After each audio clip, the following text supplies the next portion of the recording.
Muy buenas tardes, un saludo muy cordial. Continuamos con nuestros temas en el simposio sobre la última generación.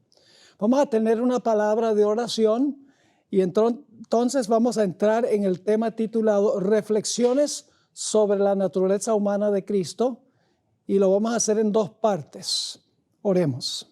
Padre Celestial, gracias te damos por la forma en que te has manifestado este día. Gracias por los temas que hemos escuchado.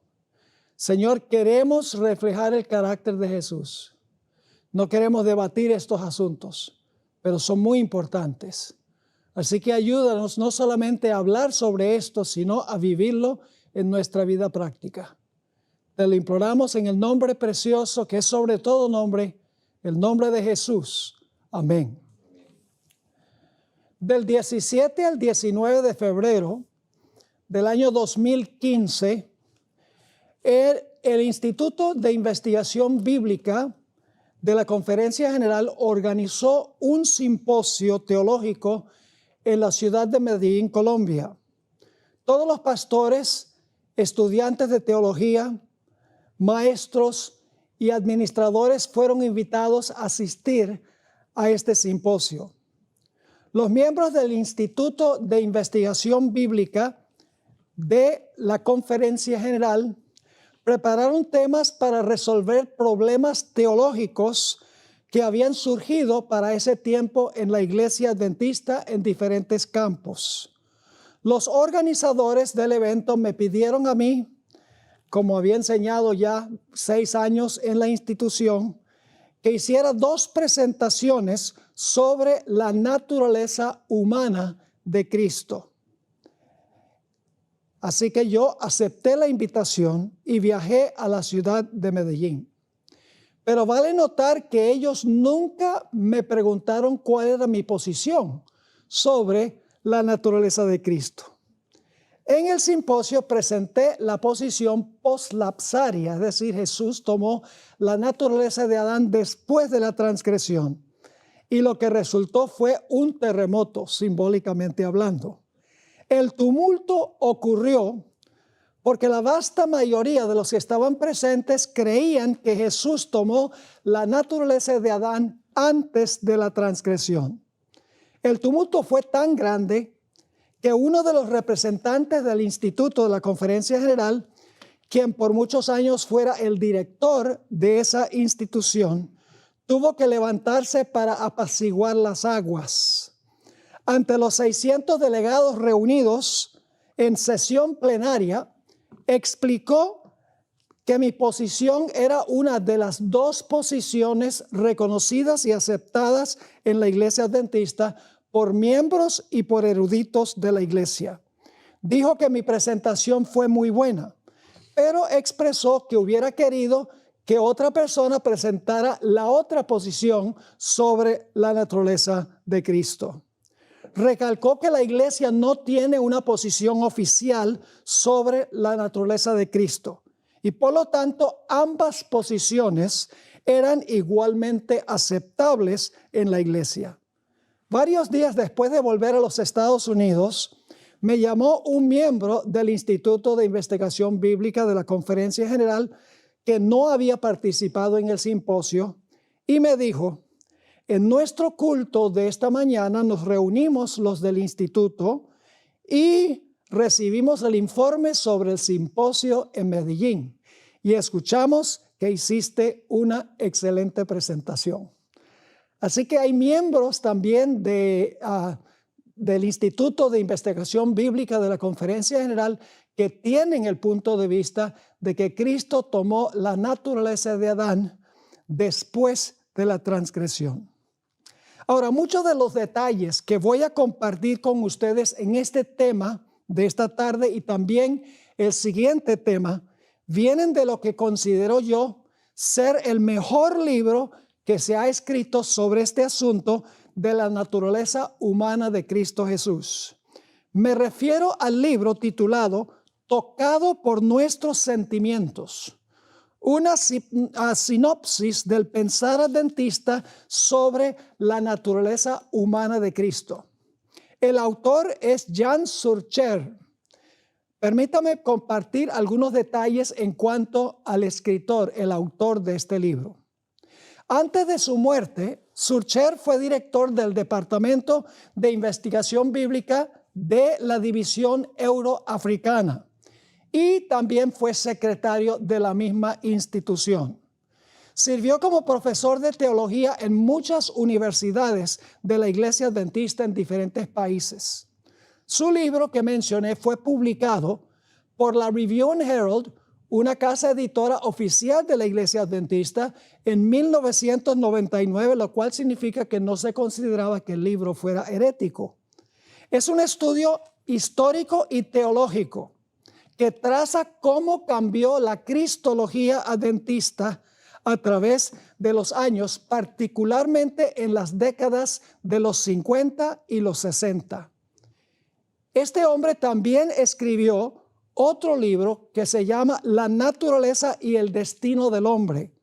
Es una obra sobre la antropología y es aclamada internacionalmente tanto por teólogos adventistas como por teólogos no adventistas.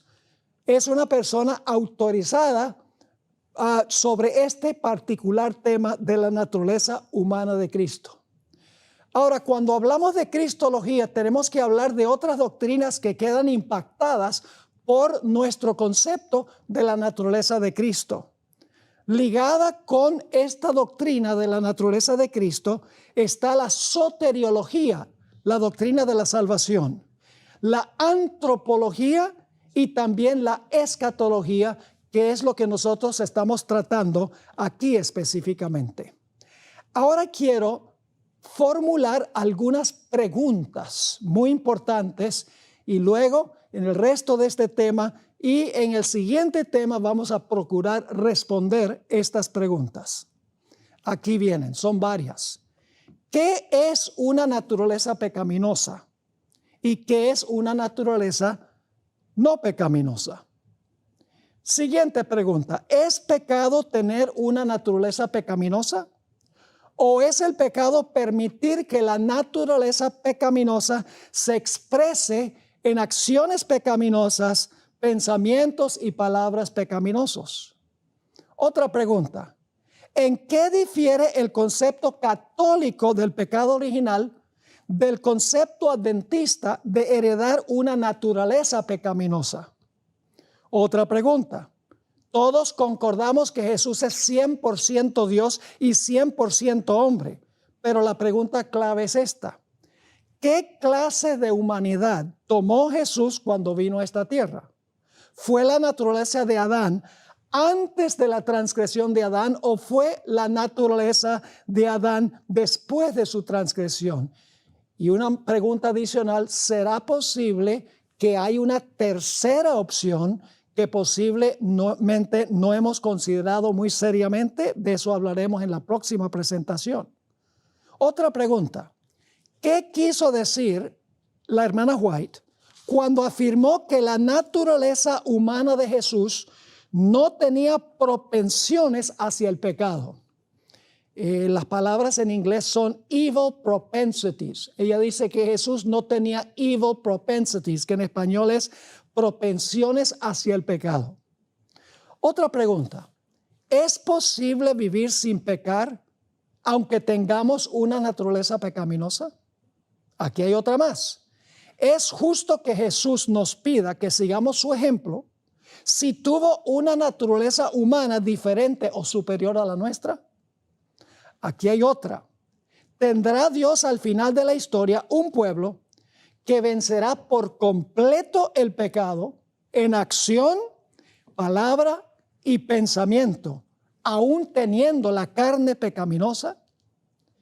Otra pregunta, ¿cuándo le quitará Dios a su pueblo la naturaleza pecaminosa? Y unas pocas preguntas más. ¿Continuará la última generación pecando en acción, pensamiento y palabra después de cerrarse la puerta de la gracia de tal manera que van a necesitar un intercesor? Otra pregunta, ¿podremos continuar enviando nuestros pecados al santuario después de cerrarse la puerta de la gracia? Dos más. ¿existe alguna evidencia fuera del espíritu de profecía que indica que tendremos que vivir durante el tiempo de angustia sin intercesor? Y la última pregunta, ¿se distinguirá en alguna forma la última generación de todas las demás generaciones de la historia? Es un mundo de preguntas que hemos formulado. Y este simposio va a contestar la mayoría, si no todas las preguntas que he formulado. Ahora, hay ciertos aspectos que no son negociables cuando hablamos del Señor Jesucristo. En primer lugar, Jesús es 100% Dios y es 100% hombre, pero nunca empleó su propio poder divino para librarse de la tentación. Dependió del poder divino de su Padre para vencer. Otro punto clave es que nosotros podemos vencer la tentación si cumplimos con las mismas condiciones que cumplió el Señor Jesucristo. Todos sabemos también que las tentaciones de Jesús fueron mucho mayores que las tentaciones que tuvo Adán. Mucho mayores que las tentaciones que tenemos nosotros. Yo pregunto, ¿cuándo es la última vez que Satanás te tentó para que convirtieras piedras en pan? ¿Cuántas veces trató Satanás de convencerte de que no tomaras sobre ti todos los pecados del mundo para sufrir la pena por el pecado? Jesús sufrió mucho más tentaciones y peores tentaciones que el cúmulo de todos los seres humanos. Además de eso, Satanás asedió a Jesús día y noche durante toda su vida en esta tierra. Sus tentaciones fueron infinitesimamente mayores que las nuestras. No tenía ventajas sobre nosotros. Jesús no cultivó propensiones malas hacia el pecado. Quiero leerles esta cita del Espíritu Profecía. Es una cita que se encuentra en el Comentario Bíblico Adventista, tomo 5, página 1102. Dice así: sed cuidadosos, sumamente cuidadosos, en la forma en que os ocupáis de la naturaleza de Cristo. No lo presentéis ante la gente como un hombre con propensiones al pecado. De eso vamos a hablar un poquito más adelante. Es decir, la palabra propensión significa inclinación. No lo presentéis a la gente como un hombre con propensiones del pecado. Él es el segundo Adán. El primer Adán fue creado como un ser puro y sin pecado, sin una mancha de pecado sobre él. Era la imagen de Dios. Podía caer y cayó por la transgresión. Por causa del pecado, su posteridad nació con tendencias inherentes a la desobediencia. Pero Jesucristo era el unigénito Hijo de Dios. Tomó sobre sí la naturaleza humana y fue tentado en todo sentido como es tentada la naturaleza humana. Podría haber caído, pero en ningún momento hubo en él, escuchen esto, la propensión hacia el mal. Fue asediado por las tentaciones en el desierto, como lo fue Adán por las tentaciones en el Edén. Una propensión es una inclinación, es una tendencia y es una proclividad hacia el pecado. Ahora, cuando hablamos de la naturaleza de Cristo, hay dos peligros en los dos campamentos. Por un lado, los que creen que Jesús tomó la naturaleza de Adán después de la transgresión, corren el peligro del legalismo y de la crítica de los demás.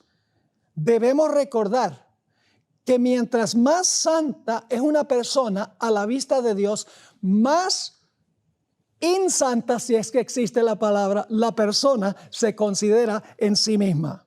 Por eso Isaías, cuando vio la gloria de Dios, dijo: estoy deshecho. Por eso, cuando Pedro se encontró a Jesús en la ribera del mar de Galilea, dijo: apártate de mí, que soy hombre pecador. Y por eso es que el apóstol Pablo dijo, miserable hombre de mí, ¿quién me salvará de este cuerpo de muerte? Y también porque Daniel, a pesar de que era un hombre santo, que estuvo dispuesto a morir por sus convicciones, se incluyó con Israel en su oración de Daniel capítulo 9, diciendo, hemos pecado. Los más santos ante la vista de Dios son los que se ven a sí mismos los menos santos.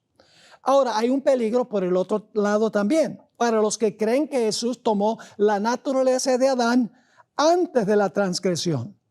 Y el peligro es que pueden pensar que el pecado no es algo tan serio, que el pecado no se puede vencer. Pueden tratar de justificar el pecado por tener una naturaleza pecaminosa y por tener tendencias heredadas y cultivadas, y dicen, bueno, yo tengo esa gran desventaja y por lo tanto es imposible vencer el pecado antes que Jesús regrese.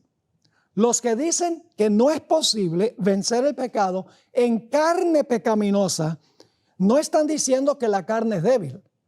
Lo que están diciendo es que Dios no es fuerte. Lo que están diciendo es que la naturaleza pecaminosa del hombre es más poderosa que el poder y la gracia de Dios. Ahora, notemos algunos datos históricos en cuanto al cambio de la cristología de la Iglesia Adventista del Séptimo Día. No debemos como adventistas tratar de defender lo que es indefensible. A partir de la década de los 50, particularmente la segunda mitad de la década de los 50, la iglesia cambió su cristología de una posición poslapsaria a una posición prelapsaria. La iglesia ha adoptado una nueva cristología. Es un hecho indiscutible que la mayoría de los eruditos de la iglesia adventista hoy en día que enseñan en nuestras escuelas teológicas han adoptado esta nueva teología. Ahora, A.T. Jones y E.J. Waggoner fueron los dos predicadores del famoso Congreso de Indianápolis del año 1888. Ambos enseñaron que Jesús tomó la naturaleza de Adán después de la transgresión de Adán. Y la hermana White endorsó los mensajes de los dos. Waggoner sugirió que reflexionáramos sobre los antecesores de Jesús en Romanos 1 y el versículo 3, para determinar cuál naturaleza tenía Jesús cuando nació. Entre sus antecesores estaba Abraham, quien mintió. Estaba David, quien cometió adulterio y que mandó a matar a Urías Eteo. Y estaba el idólatra Manasés. Jesús no se libró de la herencia de sus antecesores. Según Jones, Jesús poseía nuestras pasiones y tendencias, pero nunca Jesús respondió al jalón que hacían las pasiones y las tendencias. Es vital comprender la diferencia entre tener pasiones y tendencias, pero no responder al jalón de esas tendencias. Jones afirmó lo siguiente: la liberación y la victoria no se ganan quitando la naturaleza humana, sino recibiendo una naturaleza divina que puede subyugar y dominar a la humana. La Escritura no dice: sed transformados por la renovación de vuestra carne, sino transformados por la renovación de nuestra mente. Es decir, la mente de Jesús era lo que le daba la victoria sobre el pecado. La traslación será por la renovación de nuestra carne, pero tenemos que ser transformados primero por la renovación de nuestras mentes. Elena White parece tener ideas encontradas sobre el asunto si el hombre poseía las pasiones del Adán caído o no. Quiero leer dos citas donde da la impresión de que sí y no. La primera está en La maravillosa gracia de Dios, página 159. Dice así: era un poderoso peticionario que no poseía las pasiones de nuestra naturaleza humana caída. Ahí dice, no poseía las pasiones de nuestra naturaleza humana caída.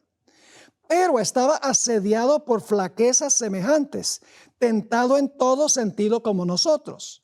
Jesús soportó una agonía tal que requería la ayuda y el apoyo de su Padre. Ahora, fíjense la otra cita, se encuentra en la Matutina, en Lugares Celestiales, página 155.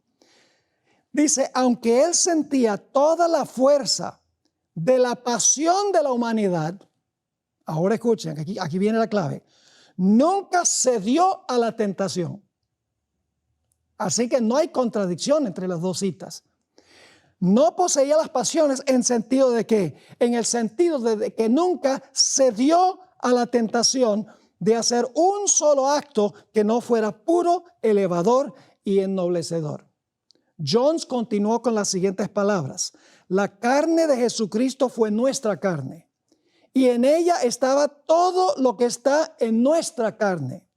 Todas las tendencias al pecado que están en nuestra carne estaban en la carne de él, jalándolo a que consintiera en pecar. Pero eso nunca permitió que el jalón se manifestara. W. Prescott, uno de los teólogos de la iglesia adventista, primordialmente a fines del siglo XIX y principios del siglo XX, escribió lo siguiente: aun cuando Jesucristo tomó carne de pecado, la carne en la cual pecamos, él tomó esa carne, se vació a sí mismo, recibió la plenitud del mismo Dios y Dios lo guardó de pecar en esa carne de pecado. Es decir, se puede tener la carne de pecado, pero Dios puede guardar a la persona de pecar. Sigue diciendo, de modo que, aunque se manifestó en carne de pecado, Dios por medio de su Espíritu y el poder que moraba en él, lo guardó sin pecar en esa carne de pecado. Y créanme, en el tema de mañana voy a hacer mucha lectura. Tengo un mundo de citas del Espíritu Profecía donde ella dice precisamente lo que dice Prescott y los que dice Jones y lo que dice Waggoner. Aquí está otra cita de Prescott. La carne que Cristo tomó cuando vino aquí es la única carne que alguien nacido de mujer podría haber tomado, es decir, la carne de pecado. Sigue diciendo, él no tomó la semejanza del hombre como era Adán antes de su caída, sino que descendió al mismo plano a donde había caído el hombre y tomó sobre sí mismo la carne de pecado. Y una última cita corta, fue tentado en carne de pecado, no en la carne en que pecó Adán. Esa ha sido la posición de la iglesia adventista durante toda su historia hasta el final de la década de los 50 y el principio de la década de los 60. El 31 de octubre de 1895, Elena White escuchó a Prescott predicar un sermón sobre Juan 1:14, aquel verbo se hizo carne, donde Prescott dijo que Jesús nació con carne de pecado. No porque él haya pecado, sino porque tenía una naturaleza pecaminosa. Y la hermana White dijo que fue un tremendo sermón, endorsó el sermón. Los católicos y muchos protestantes enseñan la doctrina del pecado original. La idea básica es que somos pecadores por nacimiento. Y eso se ha infiltrado hasta cierto punto también a la teología adventista. La idea básica es cuando nacemos pecadores porque tenemos una naturaleza pecaminosa. Somos culpables sencillamente porque pertenecemos a la familia humana pecaminosa como descendientes de Adán. Desde este punto de vista, esto tiene serias implicaciones. Desde este punto de vista, si Cristo hubiese nacido con la misma naturaleza pecaminosa de los demás seres humanos, entonces Jesús hubiera nacido pecador. Consecuentemente, no podía ser nuestro Salvador. No cabe duda que el hombre nace con una naturaleza pecaminosa, es decir, el jalón de la naturaleza pecaminosa que mora en cada descendiente de Adán. Y el jalón del pecado nos lleva a cometer actos pecaminosos.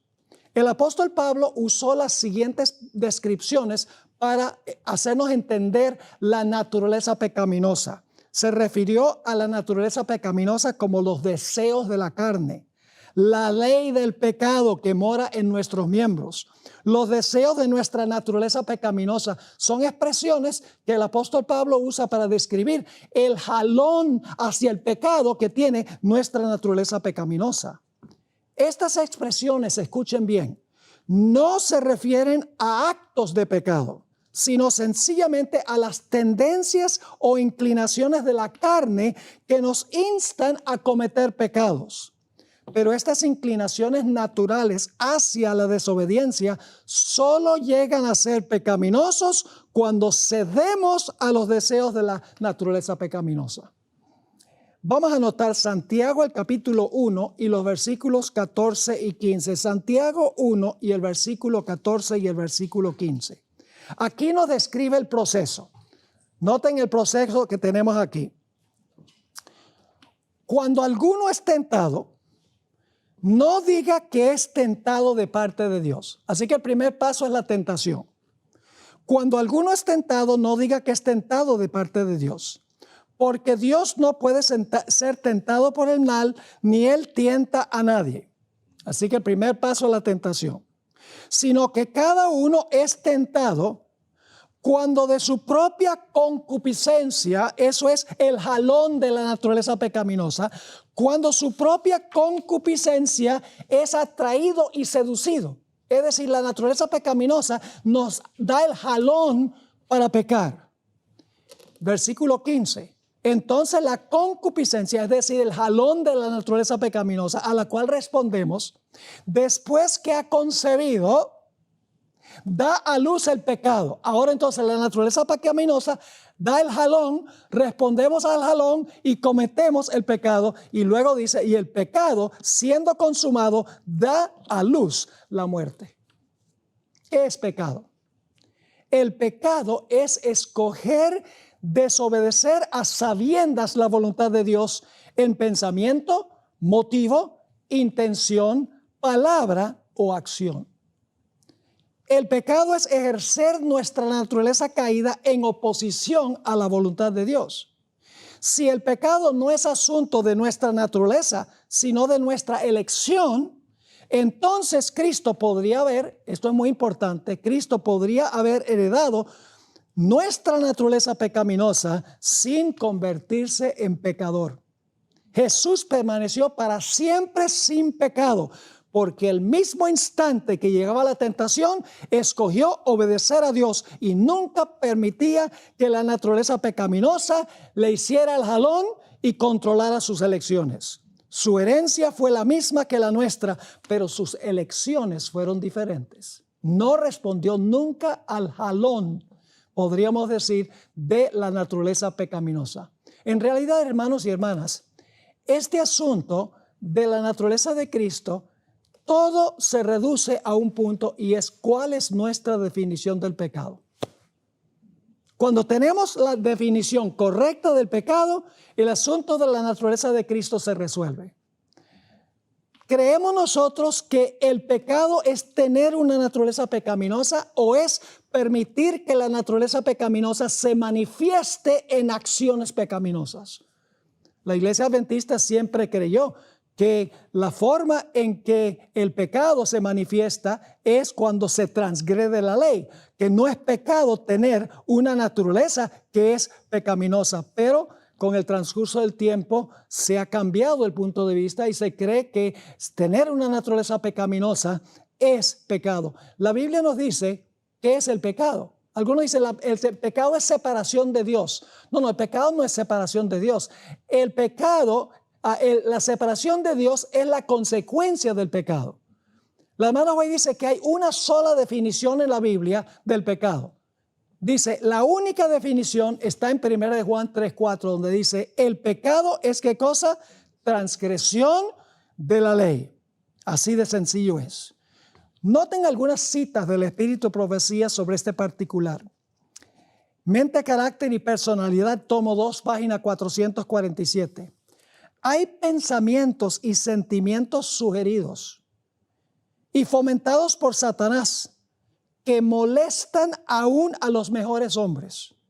Pero si no se los alberga, si se los rechaza por odiosos, el alma no se contamina con la culpa y nadie recibe la mancha de su influencia. Qué tremenda cita. Aquí hay otra. Mensajes para los jóvenes, página 65. Mediante la fe y la oración, todos pueden cumplir los requerimientos del Evangelio. Ningún hombre puede ser obligado a pecar. Primeramente debe ser ganado su propio consentimiento. El alma debe proponerse a cometer el acto pecaminoso. Eso es dejar que la naturaleza pecaminosa se exprese. El alma debe proponerse a cometer el acto pecaminoso antes de que la pasión pueda dominar a la razón o la iniquidad triunfar sobre la conciencia. La tentación, por fuerte que sea, no es nunca una excusa para pecar. Los ojos de Jehová están sobre los justos y atentos sus oídos al clamor de ellos. Clama al Señor, alma tentada. Échate impotente e indigna en brazos de Jesús y echa mano de su auténtica promesa. El Señor oirá. Él sabe cuán fuertes son las inclinaciones del corazón natural y ayudará en cada momento de tentación. Jesús sabe cuán fuertes son las inclinaciones o las tendencias del corazón porque Él las tuvo también. Aquí hay otra cita. Esta cita se encuentra en el libro Mensajes Selectos, tomo 1, páginas 111 y 112. En sus conflictos con Satanás, la familia humana dispone de toda la ayuda que tuvo Cristo. ¿Cómo dice eso? En sus conflictos con Satanás, la familia humana dispone de toda la ayuda que tuvo Cristo. Él no tuvo ninguna ayuda que no podemos tener nosotros. Sigue diciendo, no necesitamos ser vencidos. Podemos ser más que vencedores mediante aquel que nos ha amado y ha dado su vida por nosotros. Habéis sido comprados por precio. ¿Y qué precio? En su humanidad, el Hijo de Dios luchó con las mismísimas, terribles y aparentemente abrumadoras tentaciones que asaltan al hombre. ¡Wow! En su humanidad, el Hijo de Dios luchó con las mismísimas, terribles y aparentemente abrumadoras tentaciones que asaltan al hombre. Sigue diciendo, tentaciones a complacer el apetito, a aventurarse atrevidamente donde Dios no nos conduce y a adorar al Dios de este mundo, a sacrificar una eternidad de bienaventuranza por los placeres fascinadores de esta vida. Cada uno será tentado, pero declara la palabra que no seremos tentados más allá de lo que podamos soportar. Podemos resistir y vencer al astuto enemigo. Una última cita en Signs of the Times, noviembre 21, 1892. Habla de Jesús. Aun cuando tenía toda la fuerza de la pasión de la humanidad, nunca cedió a la tentación de hacer aquello que no era puro, elevador y ennoblecedor. ¿Qué pasó con Jesús? El instante que llegó a la tentación, Jesús nunca sintió la inclinación o la propensión de responder a esa tentación. Inmediatamente, cuando llegó la tentación, rechazaba la tentación. Nunca se sintió inclinado diciendo, ¿lo hago o no lo hago? No, inmediatamente que llegó, nunca tuvo la propensión o la inclinación o la proclividad de cometer ese acto pecaminoso. Ahora, otro punto importante. Es imposible, mis hermanos y hermanas, que nosotros creamos que nosotros cuando nacemos con una naturaleza pecaminosa, Dios nos tiene por pecadores. Vamos a anotar algunos versículos de la Biblia. El alma que pecare, esa morirá. El Hijo no llevará el pecado del Padre. Quiere decir que nosotros en realidad no somos culpables del pecado de Adán. El Hijo no llevará el pecado del Padre, ni el Padre llevará el pecado del Hijo. La justicia del justo será sobre él y la impiedad del impío será sobre él. Noten lo que dice también Deuteronomio 24 y el versículo 16. Los padres no morirán por los hijos, ni los hijos por los padres. cada uno morirá por su pecado. Y ahora hay una cita espectacular del Espíritu de Profecía. La sierva de Dios escribió: es inevitable que los hijos sufran las consecuencias de la maldad de sus padres. ¿Las qué? Las consecuencias de la maldad de sus padres. Pero no son castigados por la culpa de sus padres, a no ser que participen de los pecados de estos. Clarísimo.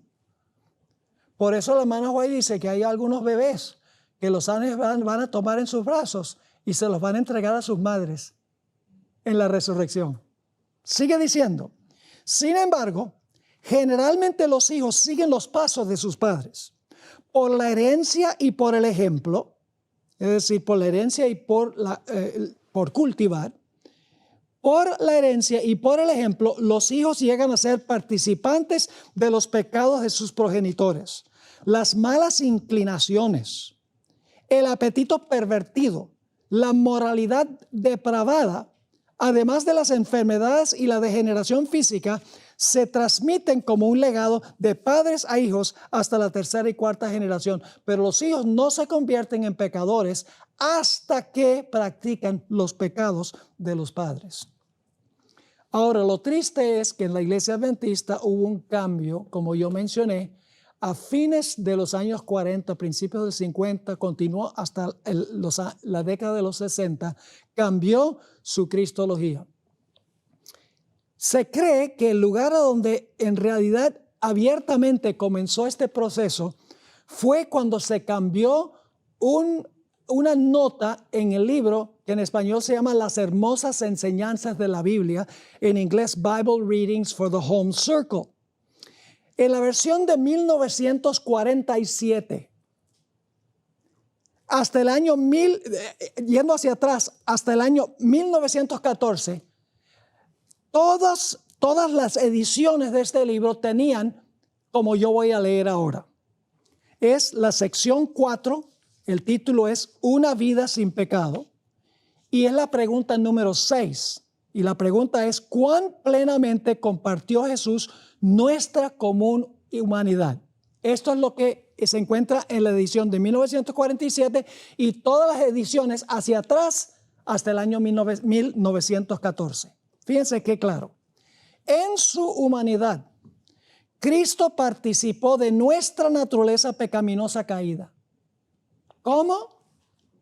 En su humanidad, Cristo participó de nuestra naturaleza pecaminosa caída. Y voy a leer un montón de citas en el tema de mañana, donde la hermana White confirma esto. Dice: de no ser así, no podría haber sido hecho como sus hermanos, es decir, como nosotros. No podría haber sido tentado en todos los puntos como nosotros. Y tampoco venció como nosotros debemos vencer. ¿Ven las implicaciones de esto? Tremendas implicaciones. Por consecuencia, no sería el Salvador completo y perfecto que el hombre necesita para ser salvo. La idea de que Cristo nació de una madre inmaculada y sin pecado, que no heredó tendencias al pecado y que por eso no pecó, lo remueve de la esfera de un mundo caído, del lugar preciso a donde se necesita su ayuda. En su lado humano, Cristo heredó lo que hereda cada hijo de Adán, una naturaleza pecaminosa. En su lado divino, desde la misma concepción, fue engendrado y nacido del Espíritu Santo. Todo esto fue hecho así, a fin de colocar al hombre sobre un terreno ventajoso y para demostrar que, así como Él, es decir, así como Jesús, todo aquel que es nacido del Espíritu puede ganar victorias sobre su propia carne pecaminosa. Así es que cada uno debe vencer como Cristo venció. Sin este nacimiento no puede haber victoria sobre la tentación ni salvación del pecado. Bien claro, ¿verdad que sí? Es solamente un ejemplo. Hay un libro que fue escrito por Ralph Larson. Tiene que ver, se llama El Verbo hecho carne, donde incluye miles de citas de los pioneros y del Espíritu de Profecía donde dice claramente que Jesús heredó la naturaleza pecaminosa de los seres humanos, pero nunca permitió que la naturaleza pecaminosa se expresara en actos pecaminosos. Hasta la edición de 1949, todo permaneció así. Pero en 1949 se le pidió al profesor D.E. Rebock del Seminario Adventista en Washington que repasara el texto del libro Las hermosas enseñanzas de la Biblia con el fin de preparar una nueva edición. Este libro reflejaba la posición que acabo de describir en esta cita. Cuando Rebock encontró esta nota que acabo de leer, él dijo, este es un problema, esto hay que cambiarlo. Leroy Froom comentó lo siguiente: cuando Rebock encontró la desafortunada nota en la página 174 en el estudio sobre la vida sin pecado, Rebock se dio cuenta que esto no era verdad. Así que la nota incorrecta fue quitada y no se ha incluido en ninguna edición desde ese entonces. Se quitó la nota porque se estaba adoptando una nueva cristología. El pastor Froom quería que la iglesia adventista fuera reconocida y aceptada por los evangélicos, quienes no creían que Cristo había venido en carne pecaminosa. Froom le dijo a los evangélicos que esa idea de que Cristo tomó la naturaleza pecaminosa era tan solo una pequeña minoría en la iglesia que tenían ese concepto, y que lo que decía las hermosas enseñanzas de la Biblia era solamente un pequeño ejemplo de gente que estaba un poquito en los márgenes de la iglesia. Entre 1955 y 1956 se celebraron 18 reuniones entre nuestros líderes y Walter Martin y Donald Grey Barnhouse y otros líderes evangélicos. Y quiero leerles lo que nuestros líderes le dijeron a Donald Grey Barnhouse y a Walter Martin: que la mayoría de la denominación siempre ha creído que Jesús tomó una naturaleza humana sin pecado, santa y perfecta, a pesar de que ciertos escritores habían logrado ocasionalmente incluir en sus libros puntos de vista contrarios que eran repugnantes para la mayoría.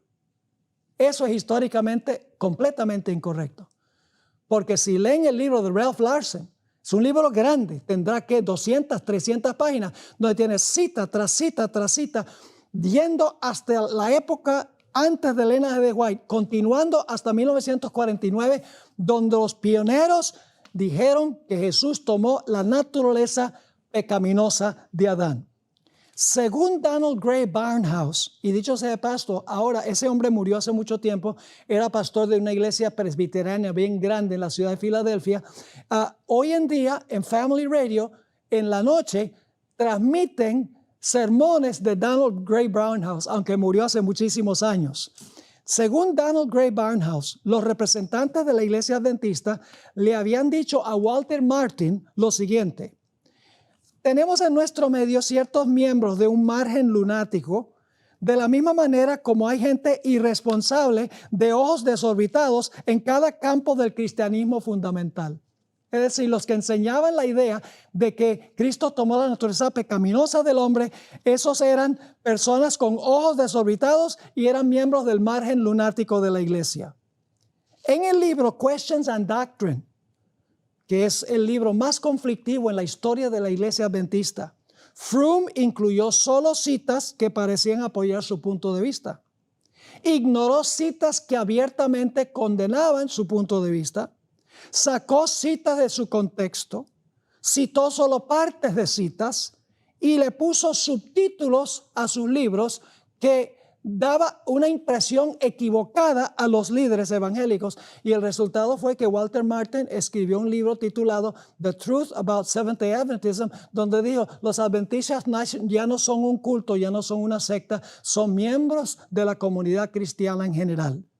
R.A. Anderson, de esa época, estaba de acuerdo con este cambio cristológico. En la revista Ministry, en 1956, él escribió lo siguiente: nuestro Señor participó de nuestra naturaleza humana limitada, pero no de nuestra naturaleza corrupta y carnal, con todas sus propensiones hacia el pecado y la codicia. En él no había pecado, ni heredado ni cultivado, como tienen en común todos los descendientes naturales de Adán. Es decir, Jesús era diferente que nosotros. En otra cita, en la misma revista, en 1956, escribió: cuando el Dios encarnado irrumpió en la historia humana y llegó a ser uno con la raza humana, entendemos que poseía la naturaleza no pecaminosa con la cual fue creado Adán en el Edén. Sin embargo, el medio ambiente en el cual vivió Jesús fue trágicamente diferente del que había conocido Adán antes de su transgresión. Claramente contrario a todo lo que había creído la iglesia antes de eso. Ahora, hay otros datos interesantes. Muchos de estos datos están en el libro que yo les recomendé. Dicho sea de paso, ese libro está en español, tocado con nuestros sentimientos. Es un tremendo libro, es un estudio histórico y teológico de cómo ha cambiado la cristología en la iglesia adventista, y fue escrito por una persona que ocupó altos puestos en la iglesia, un teólogo de renombre, un individuo que nunca fue censurado, no le quitaron las credenciales, y un libro publicado por nuestra casa publicadora. Ahora, lo interesante es que el comentario bíblico adventista, el original, no el nuevo, fue preparado por 40 teólogos de la iglesia adventista entre 1953 y 1957. Y en ninguna parte aparece ni un poco rastro de esta nueva cristología en la iglesia. Y en esta época fue que se publicó el libro Questions and Doctrine, que adoptaba la nueva cristología, pero el comentario bíblico no tenía ningún vestigio de la nueva cristología. Y es interesante que en 1958, cuando este asunto estaba candente, se publicaron los 2 tomos de mensajes selectos y no había ni un solo vestigio de esta cristología. Según la teología católica, heredamos el pecado original de Adán y por eso hay que quitar la mácula tan pronto el bebé nazca.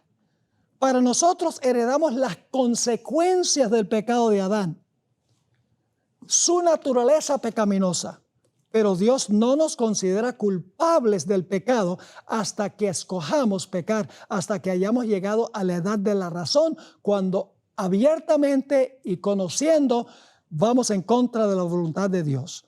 Según la teología adventista, heredamos una naturaleza pecaminosa que se inclina al pecado, y por eso Dios nos da una nueva naturaleza divina para subyugar y vencer la naturaleza pecaminosa.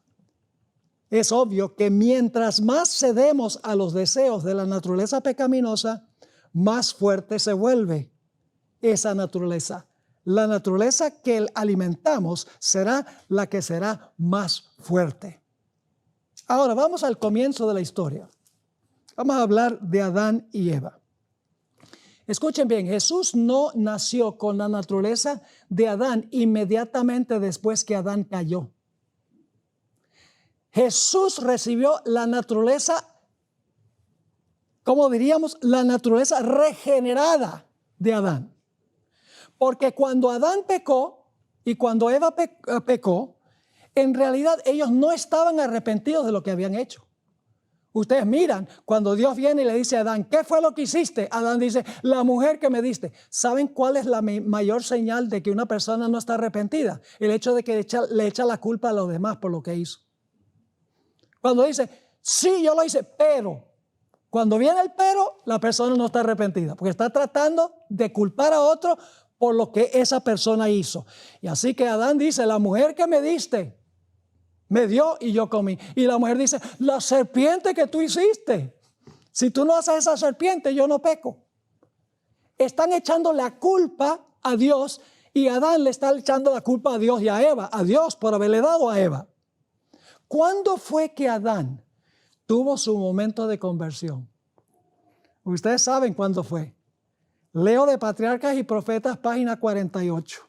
Aquí Adán se convirtió y ahora entró, escuchen bien, entró en la vida de Adán el poder del Espíritu Santo.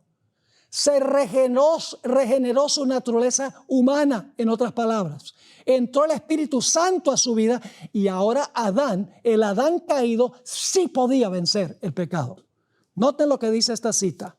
Para Adán, el ofrecimiento del primer sacrificio fue una ceremonia muy dolorosa. Tuvo que alzar la mano para quitar una vida que solo Dios podía dar. Por primera vez iba a presenciar la muerte y sabía que si hubiera sido obediente a Dios, no la habrían conocido el hombre ni las bestias. Ahora, ¿por qué consideró Adán tan terrible este sacrificio?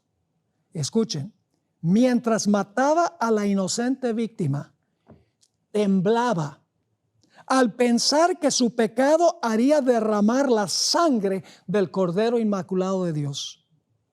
Esta escena le dio un sentido más profundo y más claro de la enormidad de su transgresión. ¿Cuándo es que nosotros nos damos cuenta que el pecado es terrible, que es enorme? Cuando contemplamos lo que le costó a Jesús. Yo voy a compartir en el último tema de esta serie, voy a compartir un tema basado en eso. El pecado no se vence mirando la ley. El pecado se vence mirando a Jesús. Cuando vemos que Jesús en el Getsemaní sudaba gotas de sangre y decía, Dios mío, ¿por qué me has desamparado en la cruz? Podemos saber qué terrible es el pecado y no vamos a querer tener nada más que ver con el pecado. Así que dice aquí, esta escena le dio un sentido más profundo y más claro de la enormidad de su transgresión, que nada sino la muerte del querido Hijo de Dios podía expiar. ¿Están captando esto? El pecado se vence es contemplando a Jesús. Mientras más lo contemplamos, más victoria tenemos sobre el pecado. Sigue la cita. Y se admiró de la infinita bondad que daba semejante rescate para salvar a los culpables. Una estrella de esperanza iluminaba el tenebroso y horrible futuro y lo libraba de una completa desesperación. ¡Qué tremenda cita! Es decir, el pecado se vence cuando experimentamos el nuevo nacimiento. Cuando el Espíritu Santo entra a nuestra vida, regenera nuestra naturaleza pecaminosa, recrea en nosotros un nuevo corazón, un nuevo espíritu. Y cuando eso sucede, al contemplar a Jesús decimos, Jesús, el pecado es terrible, mira lo que te hizo el pecado. Y entonces, por la gracia de Dios, contemplando a Jesús, vamos a querer vencer el pecado, porque el pecado hiere a mi mejor amigo, el pecado hiere a Jesús. Así que yo pregunto, ¿es posible vencer el pecado en una naturaleza pecaminosa? ¿Cómo no? Y la última generación, porque estamos estudiando eso en este simposio, la última generación va a decir como Job, aunque me matare, aún en él confiaré. Yo sé que mi Redentor vive. Será una generación que se aferrará a Dios y dirá como Jacob, no te soltaré hasta que me bendigas. Es una generación que va a estar estrechamente ligada con el Señor Jesucristo, con una naturaleza pecaminosa, sí, hasta el momento cuando este cuerpo vil sea transformado a semejanza del cuerpo de gloria de Jesús, tendremos la naturaleza pecaminosa, pero la última generación no permitirá que esa naturaleza pecaminosa se exprese en acciones, en pensamientos, en motivaciones pecaminosas. Habrán ganado la victoria total sobre el pecado y pasarán victoriosamente por el tiempo de angustia. Y cuando el Señor Jesucristo regrese estando vivos, van a decir, he aquí, este es nuestro Dios, le hemos esperado y Él nos salvará. Así que los que están escuchando, entregamos nuestra vida al Señor Jesucristo. Amistémonos con Él. Contemplémonos, como dice el Espíritu Profecía, 1 hora cada día, especialmente las escenas finales. Y cuando hacemos eso, ganaremos victoria tras victoria sobre el pecado. Que esa sea nuestra experiencia, es mi oración.